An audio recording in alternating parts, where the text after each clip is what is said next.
subject to the laws of our Lord, and certainly the interruption of those of the Antichrist uh, profile. Today is August 23rd, one day after August 22nd, which is the day I met my wife, and also the day that France met the truth in 1791.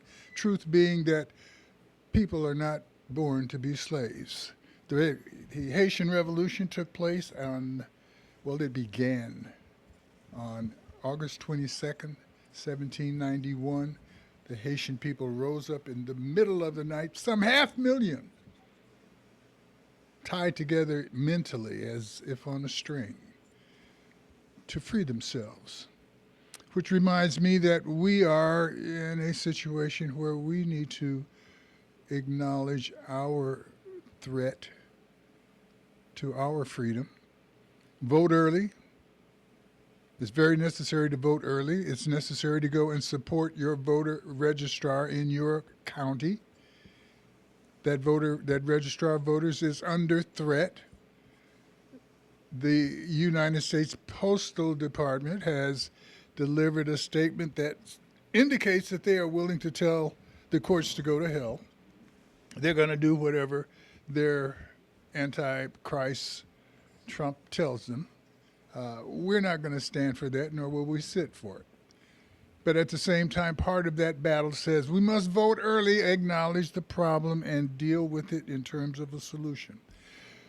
Part of the distraction is, once again, the pinching and suffering and scalp peeling that takes place when someone realizes that if they don't win an election, they're going to go to jail. And that's where Mr. Trump is. And guess what? He's now got company because all of the people who are breaking the law with him, and well, who's breaking the law? You know, the president and his family are not supposed to be making money off of your back and mine, using the reputation of our country to steal and pack their bags with money. It's not right, it's not fair, and we will deal with that. And they know it. And being at his age as he is, Mr. Trump certainly doesn't want to go to jail, so he's willing to do anything. He already has demonstrated he cares little, if anything, about the laws of our country, about the traditions of this country, about the promises of this country. But that's okay. We're fighters. We've been fighting for 400 plus years, and we don't expect to stop fighting just because someone has said it looks like we have a historical advantage because of our willingness to tell the truth. Telling the truth means that we need people from various eyeballs to tell us what those eyeballs are witnessing. Today we're talking to Mish Rolloy in Miami, Florida, and she has brought to my attention the plight and advantage of Miss Farah LaRue, a person who has 25 years of experience in communication and also 25 years of the constant threat that's based on the lie that the United States is doing Haitians a favor, finally. Miss Malloy, good morning. How are you? Good morning, good morning, good morning, and good afternoon. If, That's right. You yeah, guys are you yes. guys are that's perfect. You guys are hours ahead of us, bringing truth that we don't have access to yet. Excellent. I am turning this over to you now, Mishra. The show is under your control. Tell us where we are, what we need to do. Thank you for telling this story first and foremost, because I have known Wallace James Allen my entire life because I am his daughter and he is my father. So I can assure you he has not ceded control to anybody.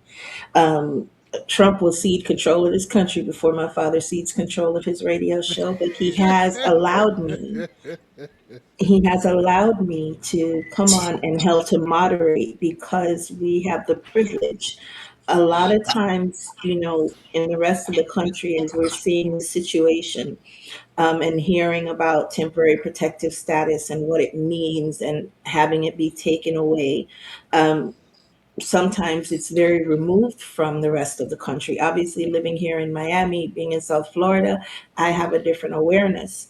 And we're very privileged today to have with us Farah LaRue, as my dad stated. She's a communication strategist.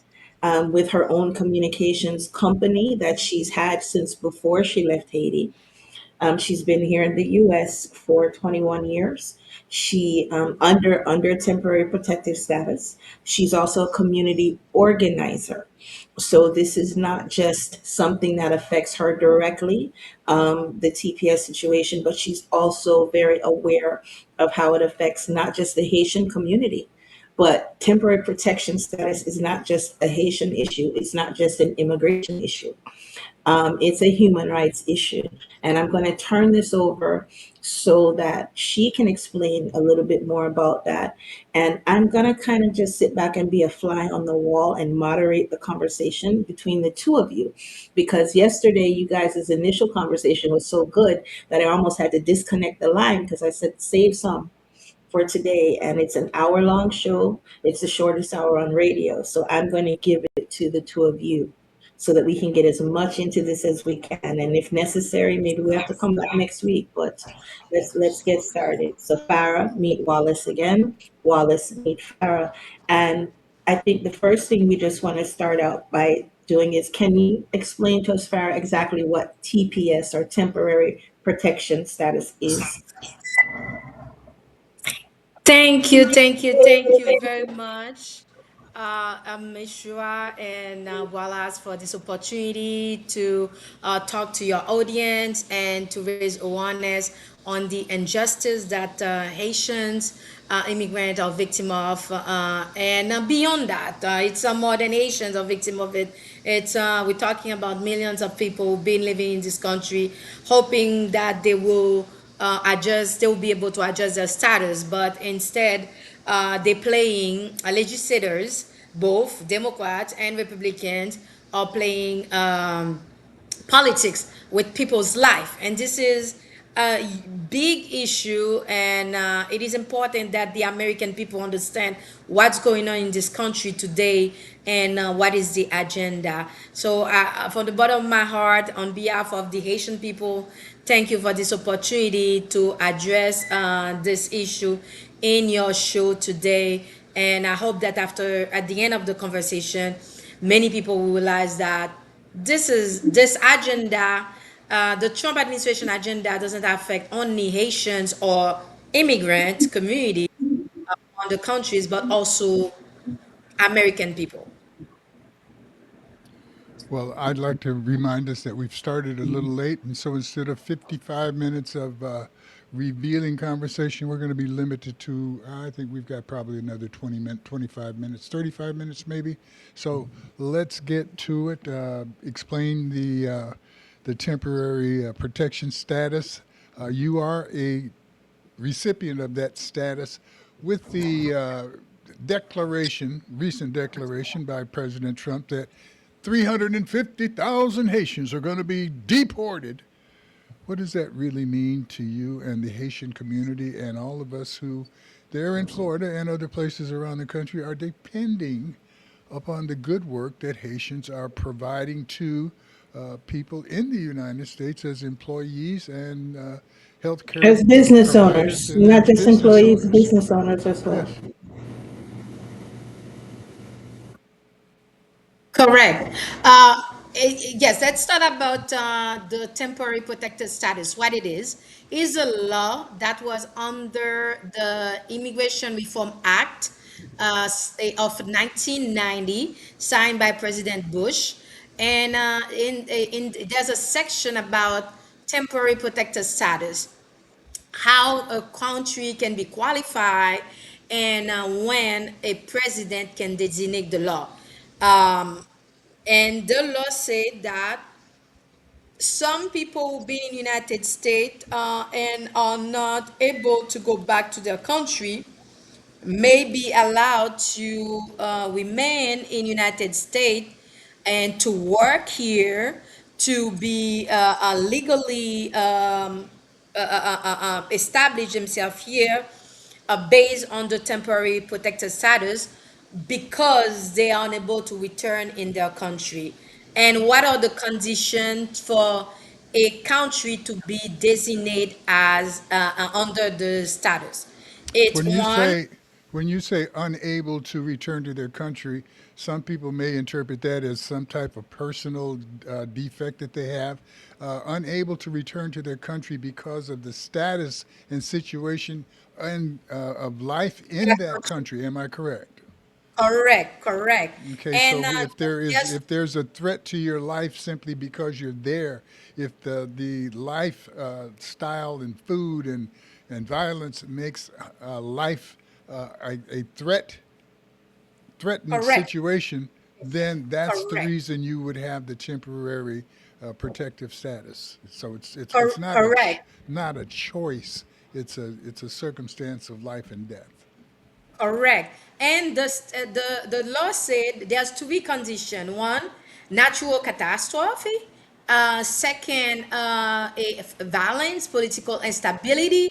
And then the third is extraordinary conditions.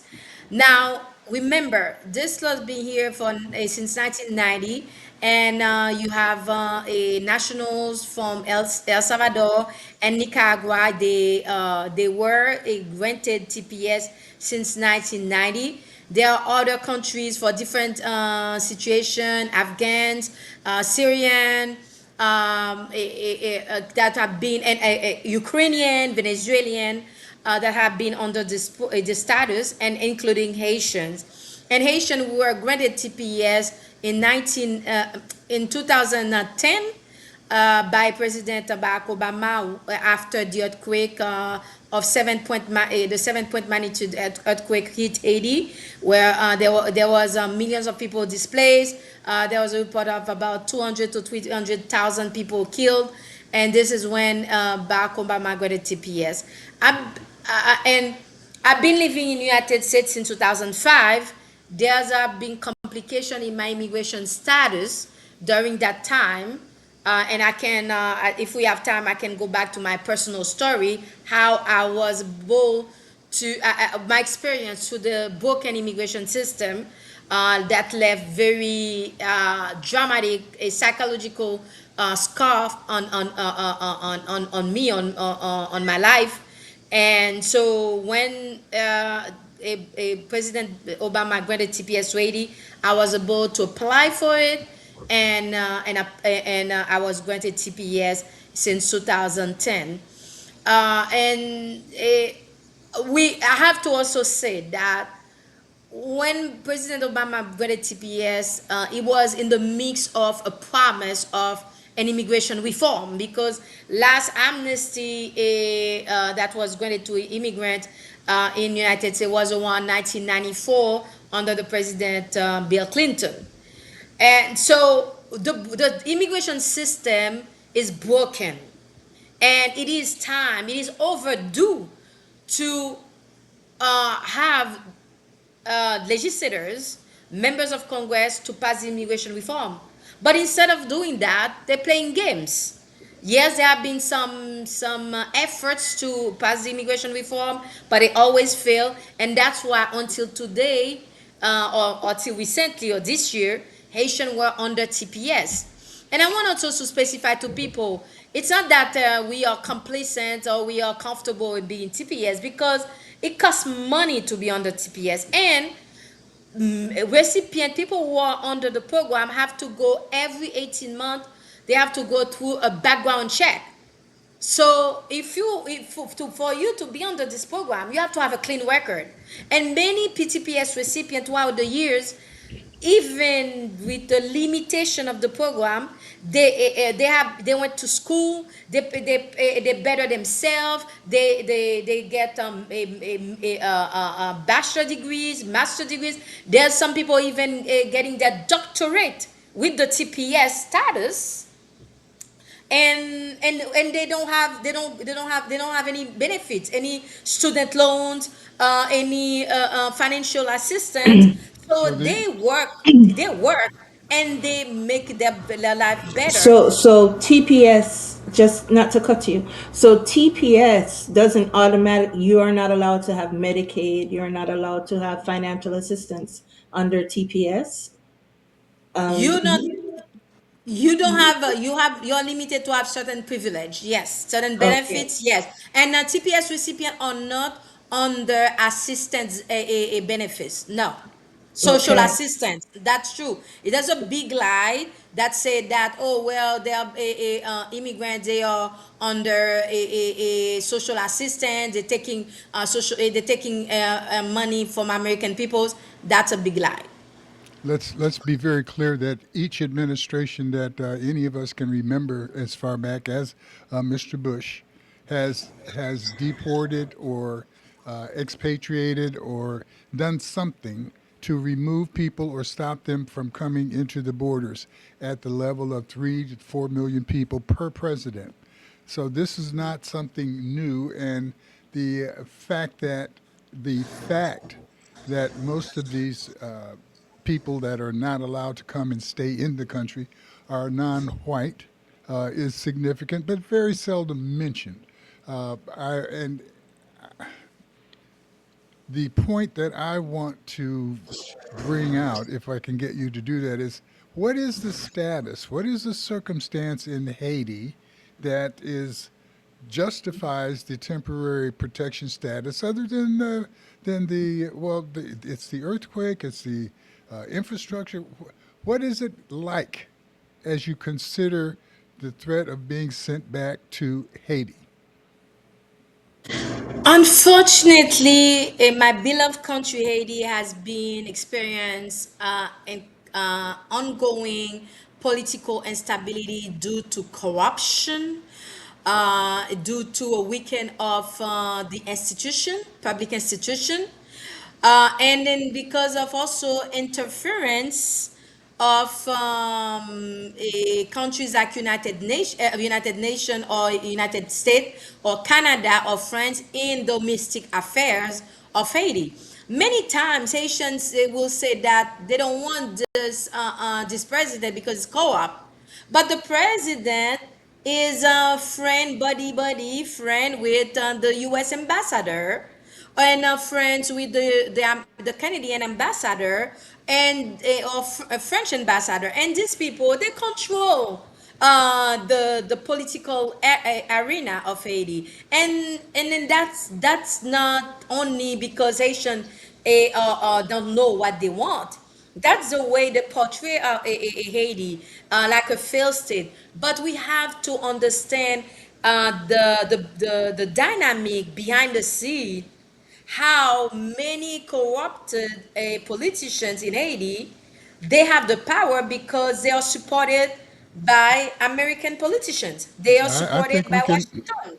I think we can understand the corruption because it takes place here in the United States. I think we can understand the lack of support when whole communities fall under stress because of some natural catastrophe. We can see the flooding that's taking place now from the weather, the tornadoes, the things of that sort in the United States, and we can see that the devastation lasts for years. So sensitivity is not one of the things that we can actually point to and say occurs. We can point to it and say, wow, we feel bad, we feel sorry, but the everyday activities of a person living in Haiti, how stressful is that, or are you able to talk about that? And once again, how stressful is the concept that ICE is looking for people to send back somewhere based on their lack of or their extra supply of melanin? Uh, People of color, they can say they're looking for Haitians, but if you are a person of color, you look like a Haitian. And how are we to separate those things, and how serious should we all be about protecting not just Haitians, but the concept of getting our immigration policy squared away, and by protecting the concept of America's freedom by controlling and restricting the conduct of those people who are representing us as enforcement officials. It's got to be something that destroys or makes people not happy with officialdom in America. And I'm not happy with it. I'm a bona fide citizen, but I look like a Haitian. I look like a Kenyan. I look like a West African. I do not look like a white person. So I feel very subject to the misguided attempts of immigration control under the guise of, well, of white supremacy under the guise of immigration control. I know that many people don't want to discuss it from that angle because they feel the equality that they are seeking and they feel it now before they achieve it. But I'm looking at people who have the finances and social status that would make them appear to be accepted. But I'm sure that Clarence Thomas commonly hears the N word with his friends as they joke about it. Indeed, and you have touched several layers of the issue. I'm gonna try to follow your pace and then to answer each of the talking points.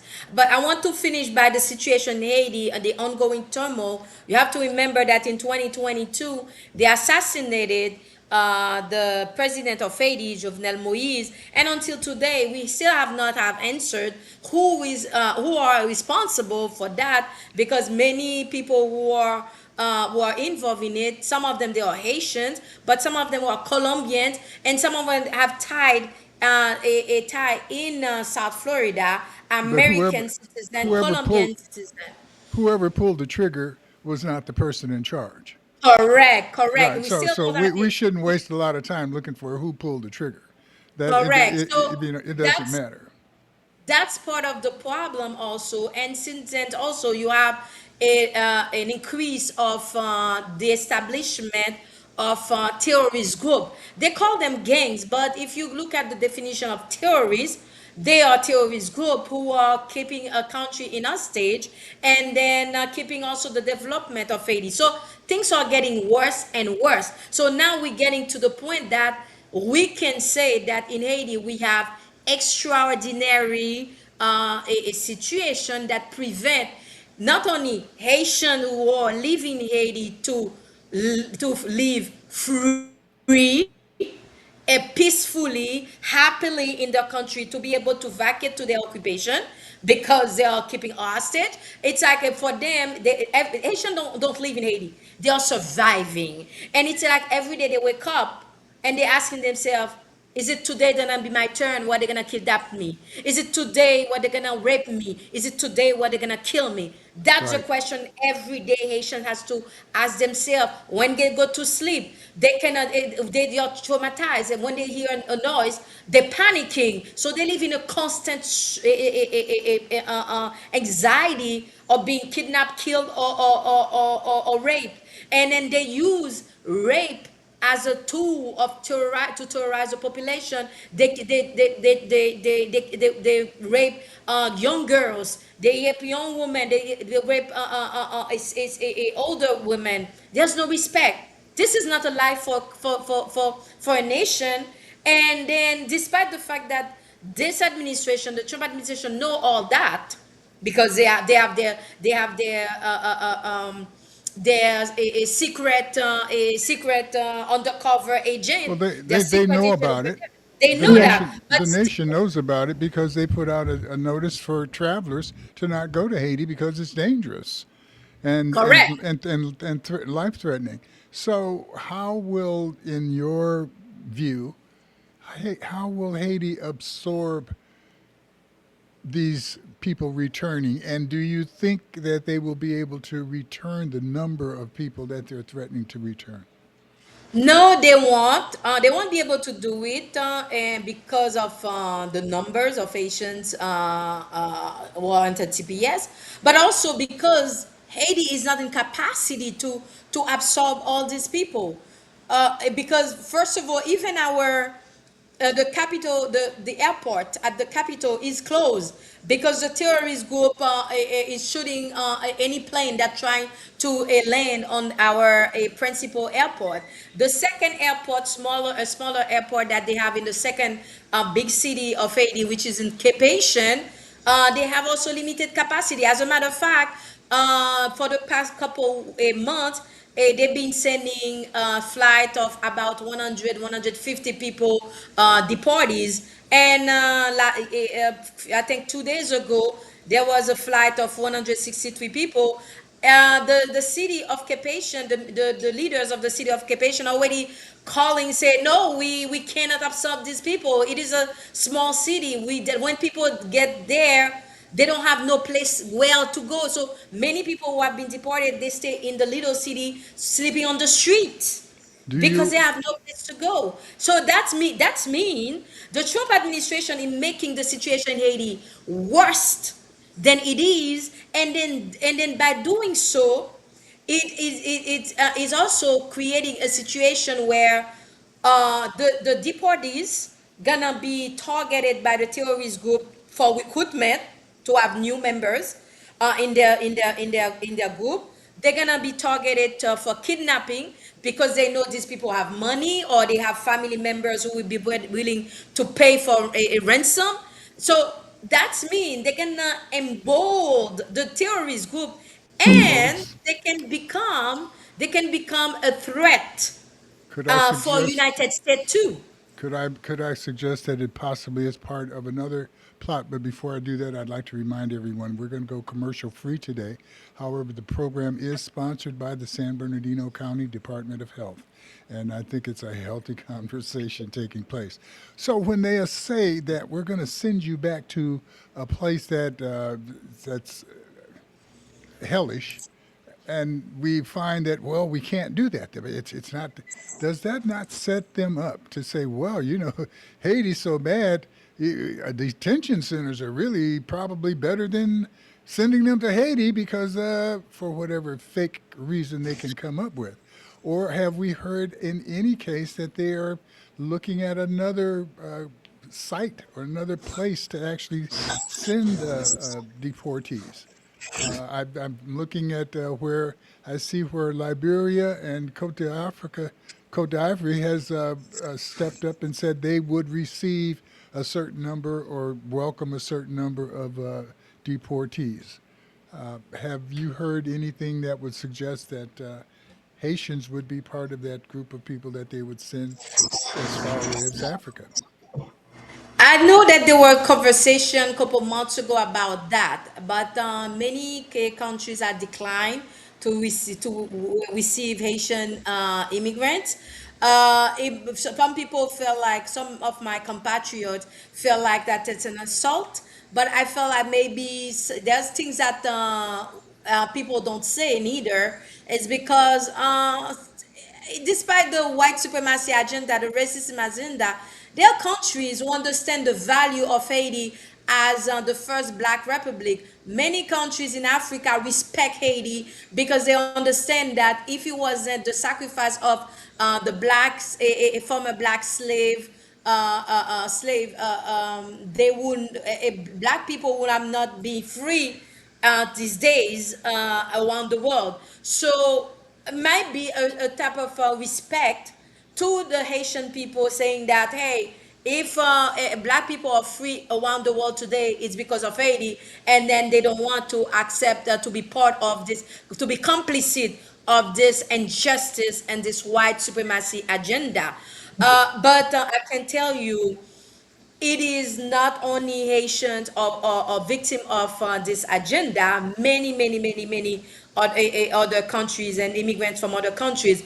But regarding Haiti, there's no consideration, and then the facts are there. And the Hmm. American people needs to know that the reality that we're living in that we're living in Haiti, United States have been complicit. There's another layer of the story they have to know is the gun trafficking. United Nations has reported the gun trafficking that the terrorist group are using. It's coming from United States. So while my people are being killed in Haiti, American gun sellers are getting richer, and neither the federal state or state like if, Florida that has open gun uh, policy, they have not done anything to tackle the gun trafficking that come from the United States to go to Haiti. So that's mean there's no effort, no specific and real effort to tackle the issue, to solution the issue, and they continue to be complicit with corrupted Haitian politicians. So So, in one of other the words, there are American policies that are contributing to the situation in Haiti. The situation in Haiti that inspired the temporary protective status in the first place has not been amended. It has not been improved. In fact, it has gotten worse. So, what is the criteria for removing Haiti's temporary protective status? Is it something that a president can just randomly say, I've decided to remove it? And what can the American people do in Good response? question. Good question. By law, the president has the power, or I should say DHS, the Department of Homeland Security. They have the Secretary of the Department of Homeland Security has the power to designate or to terminate TPS for Haiti. But the law also said how to do it. As long as the conditions exist, you should maintain the status for this country.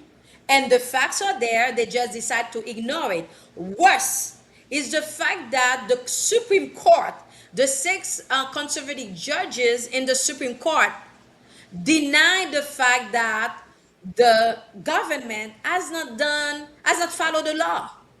They just disregard it. The six conservative judges, they disregard it and say, yeah, as long as it was just a phone call, they can say they can have just a phone call, and then if they decide they want to end it, they decide to end it. So there's no consequences with that. So by the fact that the six conservative Supreme justices accept that, they have won this, they validated the First Amendment of the Constitution that said you should not discriminate someone based on race, religion, politics, opinions, you name it. Because Trump has made many statements against Haitian, calling us shithole country. He has a lie about Haitians, saying that Haitian in Springfield, Ohio, have ate a cat and dogs. So he created during his campaign a anti-Haitian propaganda, so to make American citizen to be fear of Haitian, for them to fear Haitians. And then thank God it didn't work, but he was putting the seed, planting the seed for his policy. Then the second thing is the Supreme Court, the six conservative justices and Trump valid the our the Supreme the TPS, Temporary Protected Status Act, and the Immigration Reform Act of 1990. They validated because it said they clearly went to terminate it, and they disregarded. They also validated our human rights because So by these are saying all that, violations, yes, violations. so by Okay. them saying that American citizen cannot go to Haiti, but because of what we know, and Haitian can. So what is the message? That the life of Americans have more value than the life of Haitians, and you know that's pure human rights violation. the story seems to be the same story. We've changed a few of the characters, but it is the same story of people of color being shut down, depressed, pushed back, held back, misused, exploited. And every white person certainly doesn't benefit from that. All of the white people who are not, all white people are not to blame for this. And all black people are not innocent bystanders. We have a situation where there are people who care and people who care only about themselves. This is a time where we are in a position where we have to do something for our brothers other than based on what they can do for us. We have to be concerned about a future for equality, a future for equity, a future for our children to be inspired to go forward and to not be facing a constant fight for their right to exist, but for their ability to demonstrate and provide their natural skills to make the world a better place. We have an election process taking place. Haitians are not, if you're not a citizen, you're not allowed to vote. But if you're a resident, you are subject to whatever the vote is.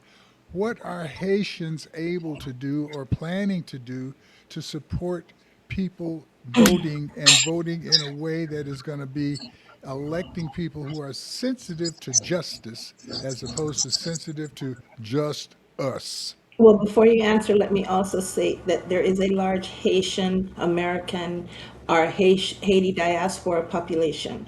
So there are Haitian or people of Haitian descent who can vote. So Farah, go ahead and answer that question with that in Yeah, mind as I'm well. real concerned about people who are here who may feel helpless and put out during this election season because they are not eligible to vote, but they are certainly eligible to volunteer to talk other people into voting. And I'm asking, what, if any, policy or actions is the Haitian community there in Florida? And I'm asking an activator, an activist, and communicator a question that I think should be inspiring and kind of pushy. Thank you very much for the question. First, those who cannot vote, they can contribute, play an active role in the fight.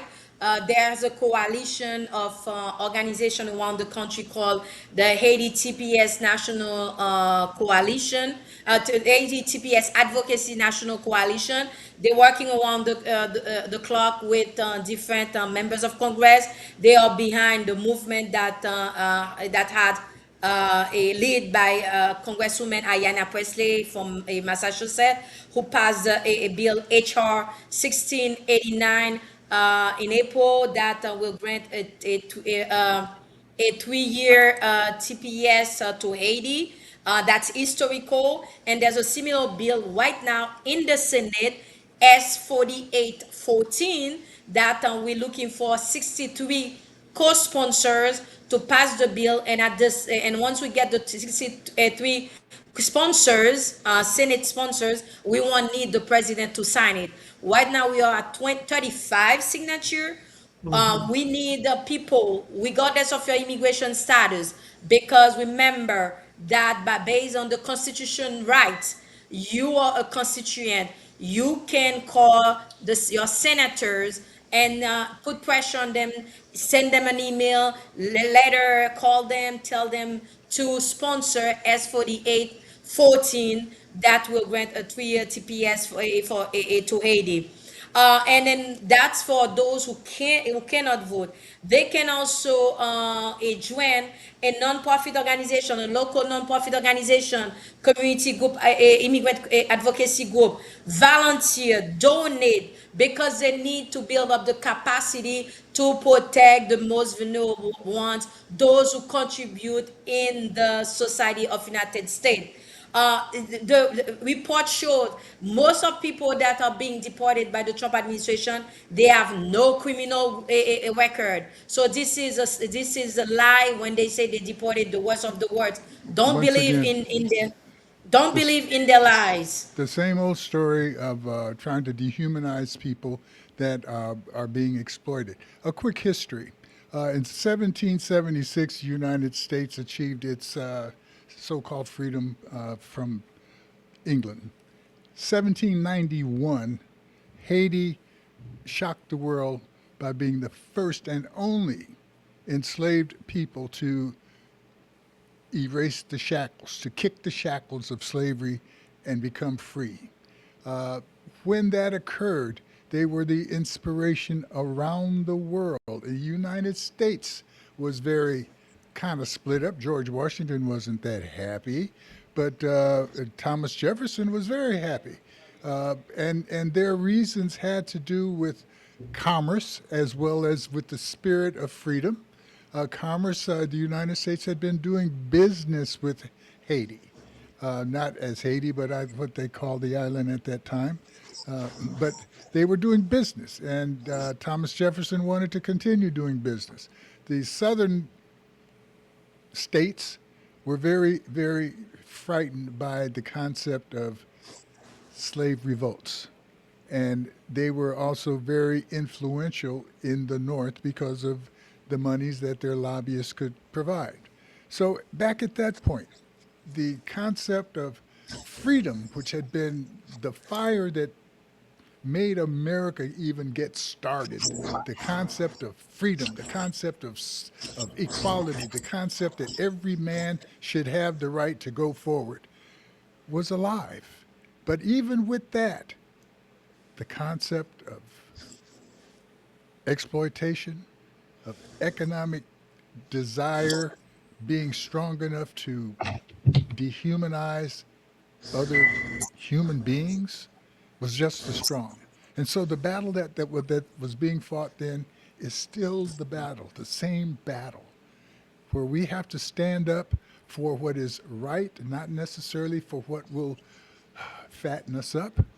And we have to understand that the temptation that comes along with being isolated or selected as a superstar because you're different from the rest of everyone else is just that. It's a temptation to turn your back on your concept of equality, to turn your back on your concept of freedom, to turn your back on your concept of your fellow man having the right to be able to contribute to your future.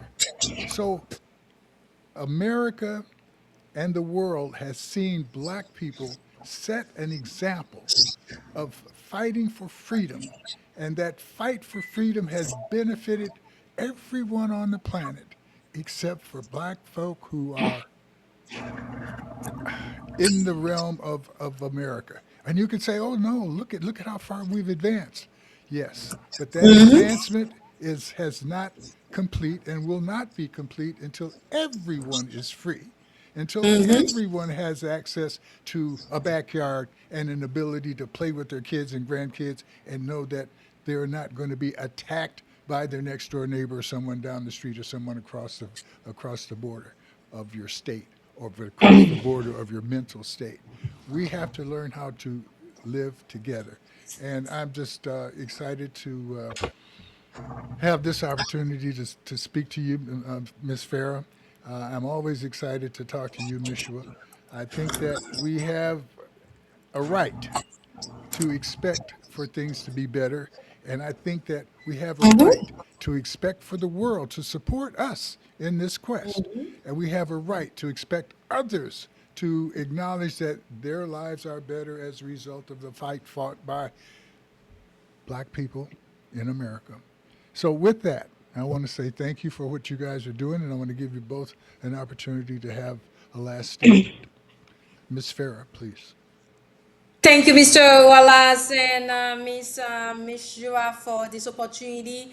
I want to tell to the American people, please go to the phone, call your senators, tell them that they cannot support this injustice.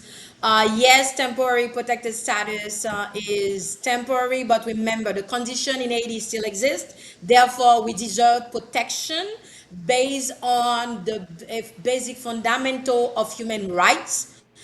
We deserve protection, and that's why we're fighting for our rights to live, to thrive, and to prosper like any other individual. And I think the American people who are supporting us, Jews, Hispanic, African American, white Americans.